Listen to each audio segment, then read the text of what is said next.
Hello viewers, welcome to Ekam IAS academy.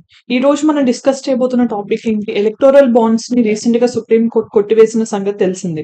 So తర్వాత పరిణామాలు ఏంటనేది కూడా మనం చూస్తూనే ఉన్నాం. ఎలక్టోరల్ బాండ్స్ క్యాన్సిల్ చేశాక supreme court SBI state bank of ఇండియాకి క్లియర్ గైడ్ లైన్స్ ఇచ్చింది. ఏమని? ఎస్బీఐ డేటా, ఎందుకంటే ఎలక్టోరల్ బాండ్స్ ని మానిటర్ చేసేది, అంటే ఎలక్టోరల్ బాండ్స్ మనం కొనాలన్నా ఎవరికైనా పొలిటికల్ ఫండింగ్ ఇవ్వాలన్నా ఎస్బీఐ ద్వారానే కదా జరగాల్సింది. సో ఎస్బీఐ దగ్గర మొత్తం ఈ 5 years డేటా, అంటే April 1st 2019 నుంచి దెన్ ఆల్మోస్ట్ ఇప్పుడు March 2024 వరకు ఈ 5 years పీరియడ్ లో ఎంత పొలిటికల్ ఫండింగ్ అనేది జరిగింది ఎస్బీఐ ద్వారా, ఎంత మంది బాండ్స్ కొన్నారు, ఎవరెవరికి కాంట్రిబ్యూట్ చేశారు, ఇలాంటి డీటెయిల్స్ అన్ని ఇవ్వాలని చెప్పి సుప్రీంకోర్టు ఎస్బీఐని ఆదేశించింది.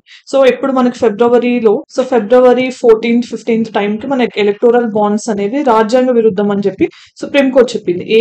ఏ బేసిస్ మీద చెప్పింది అనేది మనం తర్వాత చూద్దాం. సో ఎలక్టోరల్ బాండ్స్ అంటే ఏంటి అవన్నీ నేను ఎక్స్ప్లెయిన్ చేస్తాను. బట్ బిఫోర్ దట్ మనం ప్రెసెంట్ ఇష్యూ ఏంటి అంటే, ఇది క్యాన్సిల్ చేశాక ఎస్బీఐకి March 4th లోపు మీరు March 6th లోపు మీరు మొత్తం డీటెయిల్స్ ఇవ్వాలి అని చెప్పి ఎస్బీఐకి ఒక డైరెక్షన్ ఇవ్వడం జరిగింది సుప్రీంకోర్టు.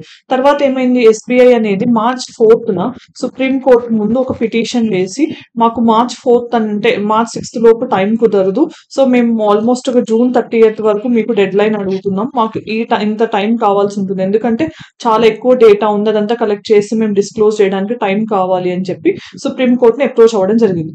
తర్వాత సుప్రీంకోర్టు ఏం చెప్పింది? లేదు, ఇంతసేపు మేము టైం ఇవ్వలేము, ఆల్రెడీ మీకు చెప్పి కూడా 26 రోజులు అయింది, 26 రోజుల నుంచి ఏం చేశారు అని చెప్పి సుప్రీంకోర్టు సీరియస్ అయ్యి, లేదు కుదరదు, March 12th రోజు లోపే మీరు డేటాను డిస్క్లోజ్ చేయాలి. అంటే ఎస్బీఐ అనేది డేటా ఎలక్షన్ కమిషన్ ఆఫ్ ఇండియాకి March 12th లోపు ఇస్తే, ఎలక్షన్ కమిషన్ ఆఫ్ ఇండియా అనేది దీన్ని వెబ్సైట్ లో March 15th లోపు అప్లోడ్ చేయాలి, పబ్లిష్ చేయాలి, పబ్లిక్ తెలుసుకోవాలి అని చెప్పి సుప్రీంకోర్టు డైరెక్షన్స్ ఇవ్వడం జరిగింది.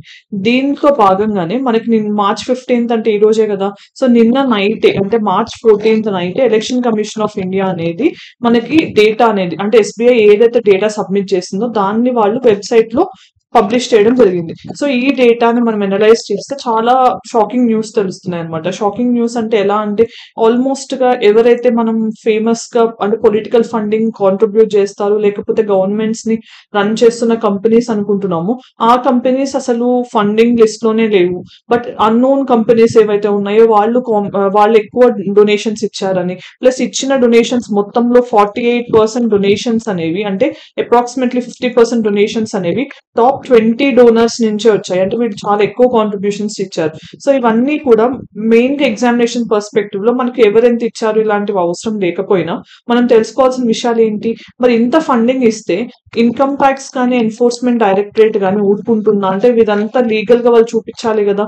అంటే వాళ్ళు ఎప్పుడైతే ఎలక్టోరల్ బాండ్స్ కొంటున్నారు అంటే అది లీగల్ రూట్ అనే కదా. సో ఇది వాళ్ళు లీగల్ గా సంపాదించిన మనీ అయితే వాళ్ళు దానికి అన్నిటికీ అకౌంట్స్ చూపించాలి కదా.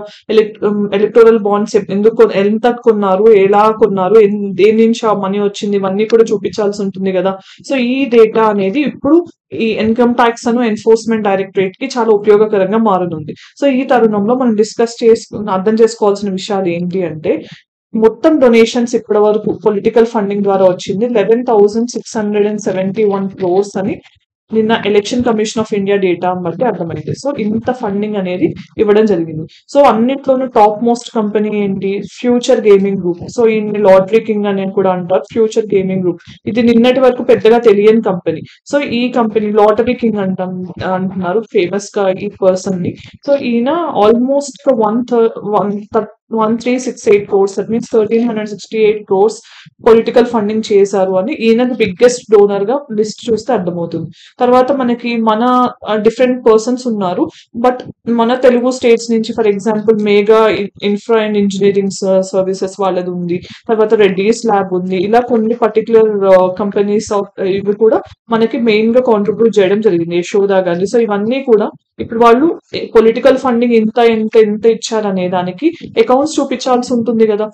మీరు గుర్తుపెట్టుకోవాల్సిన విషయం అంటే ఈ ఎలక్టోరల్ బాండ్స్ కి వాళ్ళు కాంట్రిబ్యూట్ చేసేసిన money income tax exempted, IT exempted. But వాళ్ళు అసలు ఎలా సంపాదించారనేది కూడా ఆన్సర్ చేయాలి కదా. ఎగ్జెంప్షన్ అయితే ఉంటుంది, ఇన్కమ్ ట్యాక్స్ పే చేయక్కర్లేదు. బట్ ఇది లీగల్ గా వాళ్ళకి వచ్చిన మనీ అంటే ఎక్కడి నుంచి వచ్చింది, వాళ్ళు అండర్ వాల్యూ చేసి చూపిస్తున్నారా వాళ్ళ ఇన్కమ్ ని, ఇవన్నీ కూడా ఇప్పుడు ప్రాబ్లమ్ గా మారే ఛాన్సెస్ ఉన్నాయి. సో ఎన్ఫోర్స్మెంట్ డైరెక్టరేట్ మనం రీసెంట్ గా చూస్తున్నాం, డిఫరెంట్ కేసెస్ వల్ల బాగా న్యూస్ లో ఉంది. పిఎంఎల్ఏ కింద అంటే prevention of money laundering act 2002 కింద దీనికి పవర్స్ ఉన్నాయి. దాంతో పాటు FEMA act, foreign exchange management act. So ఇలాంటి యాక్ట్స్ మీద ఎన్ఫోర్స్మెంట్ డైరెక్టరేట్ ఉన్న అధికారాలతో వీళ్ళు ఇప్పుడు ఇంకా దీన్ని దర్యాప్తు చేసి అసలు దీంట్లో వీళ్ళకి ఇంత ఫండింగ్, ఇంత మనీ ఎక్కడి నుంచి వస్తుంది, ఏ సోర్సెస్ నుంచి వస్తుంది, వీళ్ళు లీగల్ గానే ఉన్నారా లేకపోతే ఇల్లీగల్ సోర్సెస్ నుంచి వీళ్ళకి మనీ వస్తుందా, ఇలాంటివన్నీ కూడా కనుక్కునే ఛాన్స్ ఉంది. దీంతో పాటు మనం ఇంకా తెలుసుకోవాల్సిన ముఖ్యమైన విషయాలు ఏంటి అంటే ఏ పొలిటికల్ పార్టీస్ కి ఎక్కువ ఫండింగ్ వచ్చింది అంటే ఫస్ట్ బీజేపీ రూలింగ్ పార్టీకి ఎక్కువ ఫండింగ్ వచ్చింది. ఆల్మోస్ట్ గా 6061 crores ఆఫ్ మనీ వచ్చింది. దెన్ ఇండియన్ నేషనల్ కాంగ్రెస్ కి వచ్చింది. ఇండియన్ నేషనల్ కాంగ్రెస్ ఆల్మోస్ట్ గా 1400 crores వచ్చింది. చాలా వ్యత్యాసం ఉంది మీరు చూస్తే, ఇక్కడ 6000 crore, ఇక్కడ 1400 crores, అంటే ఆల్మోస్ట్ 1/4 వచ్చింది. తర్వాత బీఆర్ఎస్ 1215 crore. మన తెలుగు స్టేట్స్ రిలేటెడ్ మీకు తెలుస్తుంది అని ఒక అసెస్మెంట్ కోసం చెప్పడం జరుగుతుంది. అంతేగాని ఇక్కడ ఎవరిని ఎక్కువ తక్కువ అని చూపించడం కాదు, వైఎస్ఆర్సీపీ కూడా. సో 337 crores అనేది. తర్వాత టీడీపీకి 219 crores. సో ఇలా పొలిటికల్ ఫండింగ్ వచ్చింది అనేది నిన్న election commission of India data నుంచి తెలుస్తుంది. బట్ ఇక్కడ ఇంకొక ముఖ్యమైన విషయం ఏంటి అంటే మనం తెలుసుకోవాల్సింది, ఎలక్షన్ కమిషన్ కి ఇచ్చిన డేటా, ఎస్బీఐ ఇచ్చిన డేటాలో ఒక ఎగ్జెంప్షన్ ఉంది. ఇంతకు ముందు మొన్న March 12th రోజు ఎప్పుడైతే supreme court state bank of India మనకి డేటా డిస్క్లోజ్ చేయాల్సింది అని చెప్పిందో అప్పుడు ఒక ఎగ్జెంప్షన్ అంటే ఎస్బీఐ సబ్మిట్ చేసిన పిటిషన్ లోంచి ఒక ఎగ్జెంప్షన్ లాగా ఇచ్చారన్నమాట, ఒక ఊరట. ఏంటి అంటే డోనార్ పొలిటికల్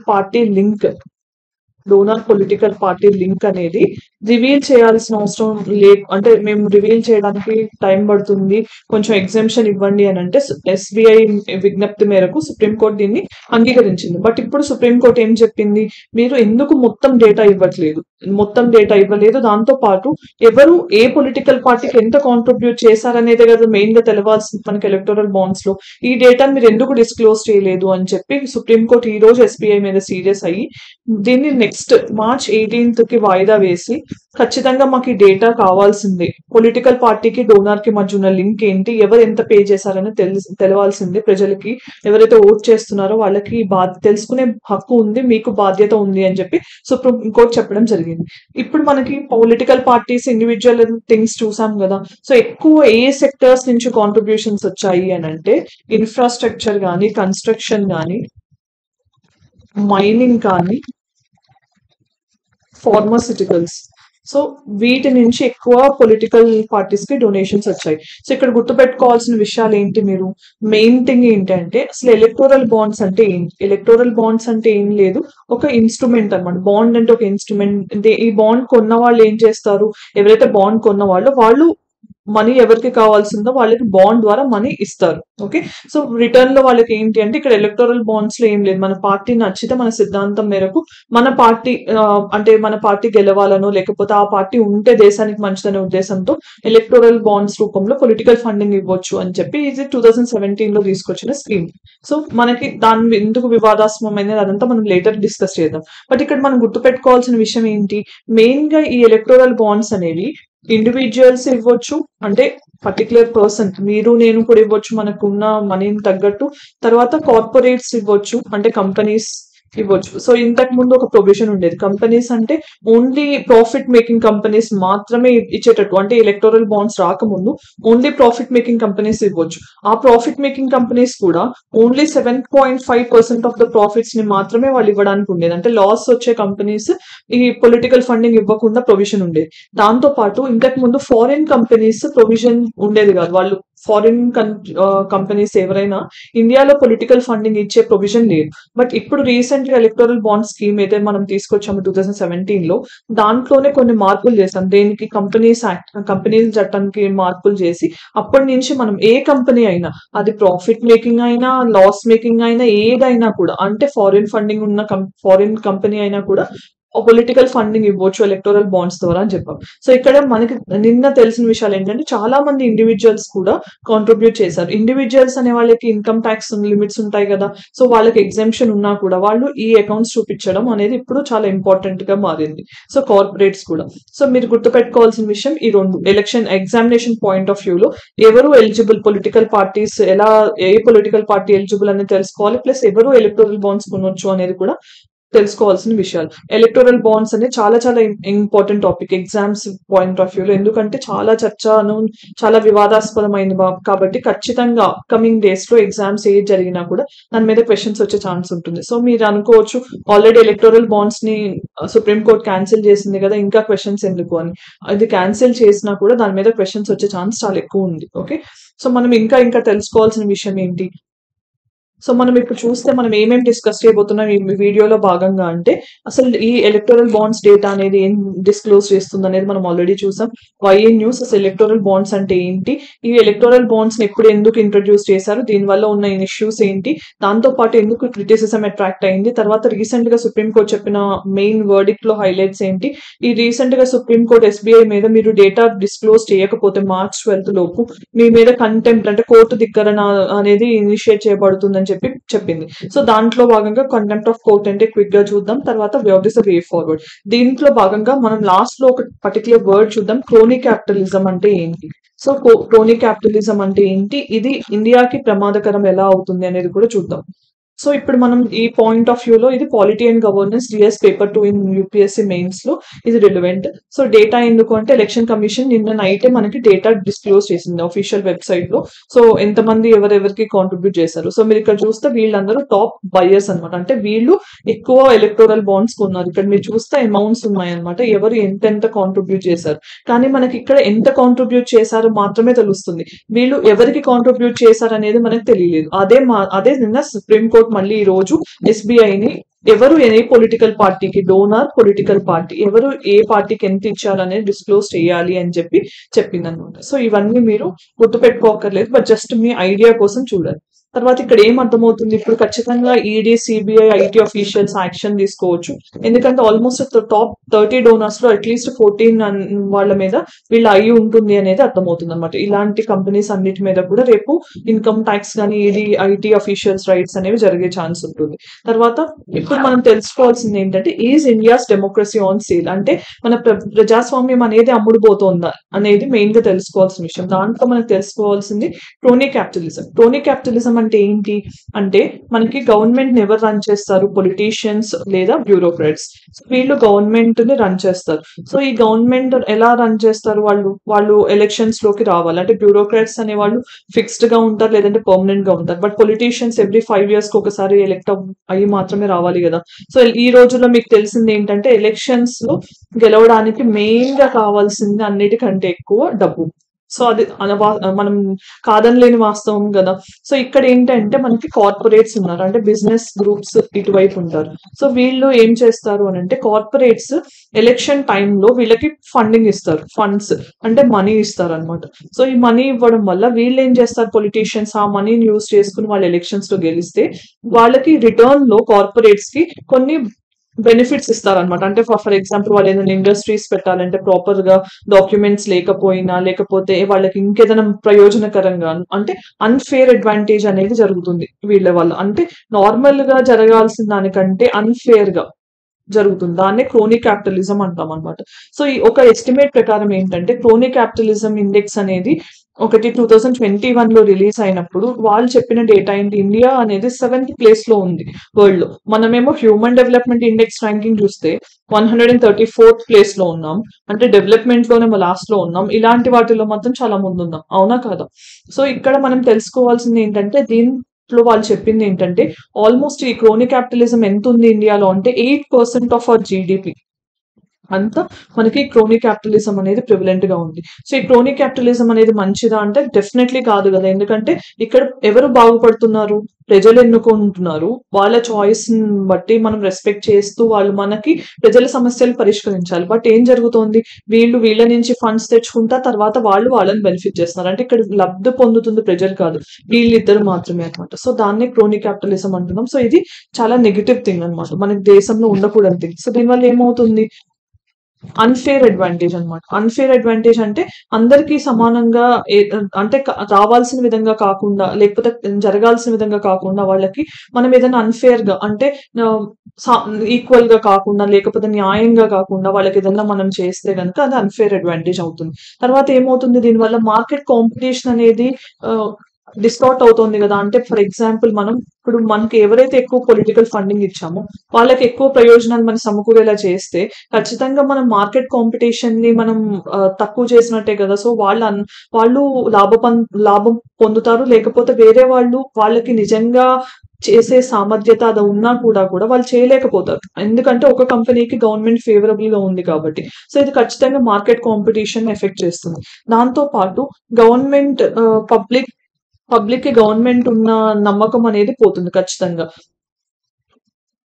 డిస్ట్రస్ట్ చేస్తారనమాట. అంటే గవర్నమెంట్ మీద నమ్మకం అనేది ఖచ్చితంగా పోతుంది. సో ఎలక్షన్స్ లో ఓటు వేయకపోవడం, ఎవరికి ఓటేసినా చివరికి జరిగేదే అదే. లేకపోతే ఇట్లా మనకి ఎప్పుడైనా అవినీతి, స్కామ్స్ ఇలాంటివన్నీ బయటకు వచ్చినప్పుడు జనాలు అనుకుంటారు ఇదంతా కామన్ అయిపోయింది. ఈ రోజుల్లో ఎవరు కూడా కరప్షన్ అనే దాన్ని ఒక బ్యాడ్ థింగ్ గా చూడటం మానేశారు. సో అందరూ కూడా కరప్షన్ అంటే అది ఆల్మోస్ట్ గా ఎప్పటికీ కరప్షన్ లెస్ ఇండియా అనేది కానీ, కరప్షన్ లెస్ సొసైటీ అనేది కానీ మనం చూడలేము అన్నట్టు, అది కరెక్టే అన్నట్టు, ఇంకా అది ఎప్పటికీ విడదీయలేని అన్నట్టు చూస్తున్నారు అనమాట. అంటే కరప్షన్ అనేది మన లైఫ్ స్టైల్లో లేకపోతే మన సొసైటీలో భాగంగా అయిపోయింది. దాన్ని తప్పుగా చూడటం కూడా మానేస్తున్నారు. సో ఇలాంటివన్నీ కూడా క్రోనీ క్యాపిటలిజం వల్ల కలిగే నష్టాలు. సో ఈ క్రోనీ క్యాపిటలిజం ని ఎలా ఇంప్రూవ్ చేయాలి అని అంటే ఎక్కువ ట్రాన్స్పరెన్సీ, అకౌంటబిలిటీ పెరిగేలా చేయాలి. అంటే for example prevention of corruption act ఉంది, లేకపోతే మనకి ఈ రీసెంట్ టైమ్స్ లో ఆర్టీఐ ఉంది, రైట్ టు ఇన్ఫర్మేషన్ యాక్ట్ ఉంది, సిటిజన్ స్టార్టర్ ఉన్నాయి, లైక్ ఇలాంటివి అనమాట. సేవోత్తమ మోడల్ అండ్ గవర్నెన్స్ లో ఇట్లాంటివన్నీ కూడా. సో ట్రాన్స్పరెన్సీ, అకౌంటబిలిటీ పెంచాలి. దాంతో పాటు కార్పొరేట్ ఎథికల్ రెస్పాన్సిబిలిటీ అనేది కూడా ఉండాలి. అంటే కార్పొరేట్స్ కి కూడా ఎథికల్ వాల్యూస్, ఎథికల్ రెస్పాన్సిబిలిటీ అనేది కూడా ఉండాలి. సో ఇలాంటివన్నీ మనం తీసుకురాగలిగితే ఖచ్చితంగా వాళ్ళకి కొంచెమైనా క్రోనీ క్యాపిటలిజం అనేది తగ్గించే ఛాన్స్ ఉంటుంది. సో నెక్స్ట్ మనం డిస్కస్ చేయాల్సింది ఏంటో, ఆల్రెడీ ఇది రీసెంట్ గా సుప్రీం కోర్ట్ ఇచ్చిన డైరెక్షన్స్ మేరకు ఎస్బీఐ అనేది 12th లోపు డేటా ఇచ్చింది. March 15 అండ్ 14th లోపే ఎలక్షన్ కమిషన్ డీటెయిల్స్ ని వెబ్సైట్ లో ఇచ్చింది. ఈ డేటాను డిస్క్లోజ్ చేయకపోతే కంటెంప్ట్ ఆఫ్ కోర్ట్, అంటే కోర్టు ధిక్కరణ, మనకు తెలిసిందే. సివిల్ కంటెంప్ట్, క్రిమినల్ కంటెంప్ట్ ఇలా ఉన్నాయి కదా. సో అంటే సివిల్ కంటెంప్ట్ ఇక్కడ ఎందుకు అంటే విల్ఫుల్ గా డిసోబీడియన్స్ ఫాలో అవుతున్నారు కాబట్టి ఎస్బీఐ ఆల్రెడీ చెప్పాక వాళ్ళు కావాలని నిర్లక్ష్యం చేస్తున్నారు కోర్ట్ ఆర్డర్స్ ని ఫాలో అవ్వకుండా. సో వాళ్ళ మీద సివిల్ కంటెంప్ట్ ఇష్యూ చేసే ఛాన్స్ ఉంది అని చెప్పి సుప్రీంకోర్టు వార్న్ చేసింది ఎస్బీఐ. తర్వాత సుప్రీంకోర్టు ఇది రిజెక్ట్ చేసింది అనమాట 2C లో ఆర్గ్యుమెంట్. అంటే ఏంటంటే చాలా డేటా ఉంది, మాకు టైం ఎక్కువ కావాలనే ఆర్గ్యుమెంట్ ని కూడా రిజెక్ట్ చేసింది. సో ఈ no donor political party link కి ఆ రోజు జడ్జ్మెంట్ లో వాళ్ళు ఓకే చెప్పినా కూడా ఇప్పుడు కుదరదు. అలా డోనార్ పొలిటికల్ పార్టీ లింక్ ఏంటి, ఎవరు ఏ పొలిటికల్ పార్టీకి ఎంత కాంట్రిబ్యూట్ చేశారనే డేటా ఖచ్చితంగా బహిర్గతం అవ్వాల్సిందే అని చెప్పి సుప్రీంకోర్టు చెప్పడం జరిగింది. సో ఇవన్నీ రీసెంట్ హైలైట్స్ అనమాట supreme court verdict on electoral bonds. So contempt of court అంటే ఏంటి మీకు తెలుసు. ఎప్పుడైనా అన్వారెంటెడ్ క్రిటిసిజం అంటే మనం కావాలని అవసరం లేకపోయినా కూడా దాన్ని ఒకవేళ తీర్పు నచ్చకపోతే మనం నార్మల్ గా కామెంట్ చేయొచ్చు. బట్ కోర్టుకున్న స్థాయిని తగ్గించే విధంగా కామెంట్స్ చేస్తే కనుక దాన్ని కంటెంప్ట్ ఆఫ్ కోర్ట్ అంటారు. లేకపోతే కోర్ట్ ఆర్డర్స్ ని మనం కావాలని నిర్లక్ష్యం చేసి మనం దాన్ని ఫాలో అవ్వకపోయినా కూడా కంటెంప్ట్ ఆఫ్ కోర్ట్ అంటారు. తర్వాత what are electoral bonds. Electoral bonds అంటే ఏంటి? ఒక ఫైనాన్షియల్ ఇన్స్ట్రుమెంట్, డొనేషన్స్ ఇవ్వడానికి వాడేది. సో ఇలాంటి డినామినేషన్స్ లో అన్నిటికి మనం ఇవ్వచ్చు. 1000 రూపీస్, 10,000 రూపీస్, 1 lakh, 10 lakhs, ఇట్లా 1 crore వరకు ఎంతైనా మాక్సిమం లిమిట్ అనేది లేదు. ఇది గుర్తుపెట్టుకోవాల్సిన విషయం. ఎంతైనా ఇవ్వచ్చు. సో ఎవరు ఇష్యూ చేయాలి? ఎస్బీఐ. అందుకని ఎస్బీఐ ని సుప్రీంకోర్టు ఆదేశించడం జరిగింది. సో బాండ్ వ్యాలిడిటీ ఎంత కొన్న తర్వాత 15 days లోపు వాళ్ళు ఏ పొలిటికల్ పార్టీకి ఎంత వచ్చిందనే దాన్ని రీడీమ్ చేసుకోవాలి. లేకపోతే ఏమవుతుంది, ఇది పిఎం కేర్స్ ఫండ్ కి వెళ్ళిపోతుంది అనమాట. ఈ మనీ వాళ్ళు రీడీమ్ చేసుకోకపోతే పిఎం రిలీఫ్ ఫండ్ కి వెళ్ళిపోతుంది.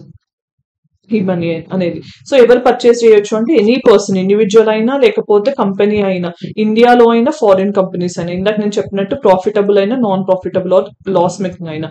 సో వీళ్ళు డోనార్స్ నేమ్ అనేది రివీల్ చేయట్లేదు బాండ్ లో, ఎవరు పర్చేస్ చేశారు, ఎవరు ఎంత కాంట్రిబ్యూట్ చేస్తున్నారు అనేది బయటకు డిస్క్లోజ్ అవ్వట్లేదు. సో ఇది ఎందుకు అంటే ట్రాన్స్పరెన్సీ కోసం అని చెప్పి గవర్నమెంట్ తీసుకొచ్చామనండి. ఎంత నుంచి ఎంత వరకు అంటే 20,000 నుంచి 2,000. ఇంతకు ముందు ఎలక్టోరల్ బాండ్స్ తీసుకురాక ముందు బిలో 20,000 అమౌంట్ అనేది డిస్క్లోజ్ చేయక్కర్లేదు ఎలక్షన్ కమిషన్ ఆఫ్ ఇండియాకి. అబౌట్ 20,000 ఏమైనా అమౌంట్ వస్తే పొలిటికల్ పార్టీస్ కి అది మాత్రమే డిస్క్లోజ్ చేయాల్సి ఉంటుంది. ఈ 20,000 అమౌంట్ ని ఏం చేశారు, 2,000 కి తగ్గించారు అనమాట. అంటే 2,000 లోపు వచ్చిన ఫండింగ్ వాళ్ళు డిస్క్లోజ్ చేయాల్సిన అవసరం లేదు. 2,000 అబౌవ్ వచ్చిన డొనేషన్స్ ని మాత్రమే ఈ ఎలక్టోరల్ బాండ్స్ ద్వారా పర్చేస్ చేయాల్సి ఉంటుంది. ఇది ఎలక్షన్ ప్రాసెస్ ని ఇంకా ట్రాన్స్పరెంట్ గా చేయడానికని గవర్నమెంట్ చెప్పింది. బట్ అదే గ్రౌండ్స్ మీద కూడా ఇప్పుడు క్యాన్సిలేషన్ జరిగింది. ఎందుకంటే ట్రాన్స్పరెన్సీ అనేది ఉండట్లేదు. ఎప్పుడైతే డోనార్ నేమ్ అనేది రివీల్ అవ్వట్లేదు అప్పుడు ట్రాన్స్పరెన్సీ లేనట్టే అని చెప్పి సుప్రీం కోర్ట్ చెప్పడం జరిగింది. సో ఇక్కడ మనం ఏ చట్టాలు మోడిఫై అయ్యాయి ఎలక్టోరల్ బాండ్స్ ద్వారా అంటే ఇన్కమ్ ట్యాక్స్. ఎందుకంటే ఐటీ ఎగ్జామ్షన్ ఇచ్చారు. ఇప్పుడు ఇచ్చే పొలిటికల్ ఫండింగ్ అంతా ఎంత ఇచ్చినా కూడా మీరు దానికి ఐటీ ఎగ్జామ్షన్ ఉంటుంది. సో ఇది ఒక రూట్ గా కూడా మారింది పొలిటికల్ పార్టీస్ కి ఫండింగ్ ఇవ్వడానికి. సో వాళ్ళ మనీని ఇట్లా బైపాస్ చేసే ఛాన్స్ కూడా ఉంటుంది. సో క్రోనీ క్యాపిటలిజం అనేది ఇంకా స్ట్రెంథన్ అవుతుంది. Companies act. సో కంపెనీస్ ఇంతకు ముందు చెప్పినట్టు ప్రాఫిట్ మేకింగ్, లాస్ మేకింగ్ లేకుండా ఫారిన్ కంపెనీస్ అలో చేయడం వల్ల కంపెనీస్ యాక్ట్ కూడా మోడిఫై చేశారు. తర్వాత foreign contribution regulation act. Foreign companies foreign donations ని కూడా అలో చేశారు కదా, అందుకని ఫారిన్ కాంట్రిబ్యూషన్ FCRA అని కూడా మోడిఫై చేశారు. మీకు గుర్తుంటే ఇది మినిస్ట్రీ ఆఫ్ హోమ్ అఫైర్స్ పరిధిలోకి వస్తుంది. సో ఇది FCRA నార్మల్ గా NGOs కి ఫారిన్ ఫండింగ్ వస్తే ఖచ్చితంగా MHA కి తెలిసే జరగాలి. సో అది ద మెయిన్ ఇంటెన్షన్ అన్నమాట. తర్వాత రిప్రజెంటేషన్ ఆఫ్ పీపుల్స్ యాక్ట్. ఇది ఎందుకు తీసుకొచ్చారు అని అంటే ఈ చట్టంలో మోడిఫికేషన్ ఏంటంటే ఏ పొలిటికల్ పార్టీస్ అయినా ఈ ఎలక్టోరల్ బాండ్స్ కింద ఫండింగ్ తెచ్చుకోవడానికి దానికి రైట్స్ లేవన్నమాట. Only section 29A of representation of people's act ఏదైతే ఉందో దాంట్లో భాగంగా రిజిస్టర్ అయిన పార్టీస్ మాత్రమే ఎలక్టోరల్ బాండ్స్ కింద మనీ తెచ్చుకునే ఛాన్స్ ఉంటుంది అనమాట. సో ఇవి ఎందుకు క్రిటిసిజం అట్రాక్ట్ చేశాయి, మీరు చెప్తుందే ట్రాన్స్పరెన్సీ కోసం, కానీ ట్రాన్స్పరెన్సీ అనేది ఇక్కడ లేదు అని చెప్పి మెయిన్ గా సుప్రీం కోర్ట్ కూడా సీరియస్ అవ్వడం జరిగింది. తర్వాత ఎక్స్టార్షన్ అంటే దీనిలో మిస్యూజ్ అయ్యే ఛాన్స్ ఉంది. రైట్ టు నో అంటే ఎవరైతే ఓట్ చేస్తున్నారో వాళ్ళకి అసలు పార్టీకి ఎక్కడి నుంచి ఫండింగ్ వస్తుంది, ఎవరు చేస్తున్నారు అనేది తెలుసుకునే హక్కు లేకుండా పోయింది. ఫ్రీ అండ్ ఫెయిర్ ఎలక్షన్స్ కి ఇది అగెయిన్స్ట్ గా మారిపోయింది. సో డెమోక్రసీ అంటే పీపుల్స్ మ్యాండేట్ అనేది ఇక్కడ పాటించే ఛాన్స్ చాలా తక్కువ అయిపోతుంది. క్రోనీ క్యాపిటలిజం ఎక్కువ అవుతుంది. సో ఇవన్నీ రీజన్స్ వల్ల సుప్రీం కోర్ట్ దీన్ని నలిఫై చేయడం జరిగింది. సో ఇది ప్రిలిమ్స్ క్వశ్చన్ అనమాట ఎలక్టోరల్ బాండ్స్ మీద. ఆన్సర్ చేయడానికి ట్రై చేయండి కామెంట్ సెక్షన్ లో. తర్వాత mains question, critically examine the effectiveness of electoral bonds to make Indian elections more transparent. So ఇది ఏ విధంగా మన ఇండియన్ ఎలక్షన్స్ ని మోర్ ట్రాన్స్పరెంట్ గా మార్చగలదు అనేది ఆన్సర్ చేయడానికి ట్రై చేయండి. మనం ఈ వీడియో ఎండింగ్ కి వచ్చాం కాబట్టి ఈ వీడియోలో ఏం మెయిన్ గా డిస్కస్ చేసాం, రీసెంట్ గా SBI ఇచ్చిన డేటా ఏదైతే ఎలక్టోరల్ బాండ్స్ కి సంబంధించింది అది ఏ పార్టీస్ కి ఎలా బెనిఫిట్ అయిందో చూసాం. దాంతో పాటు క్రోనీ క్యాపిటలిజం అంటే ఏంటి, సో ఇది అనేది మన ఎలక్షన్ ప్యాటర్న్ ఎలా మార్చుతుంది, అది ఎంత బ్యాడ్ థింగ్ అనేది డెమోక్రసీకి అనేది కూడా మనం చూడటం జరిగింది. సో ఇది ఈ రీసెంట్ కాంటెక్స్ట్ లో SBI ఇచ్చిన డేటా మీద కొంచెం ఇన్ఫర్మేషన్ మీకు ప్రొవైడ్ చేయడం జరిగింది. Thanks for watching. Have a good day.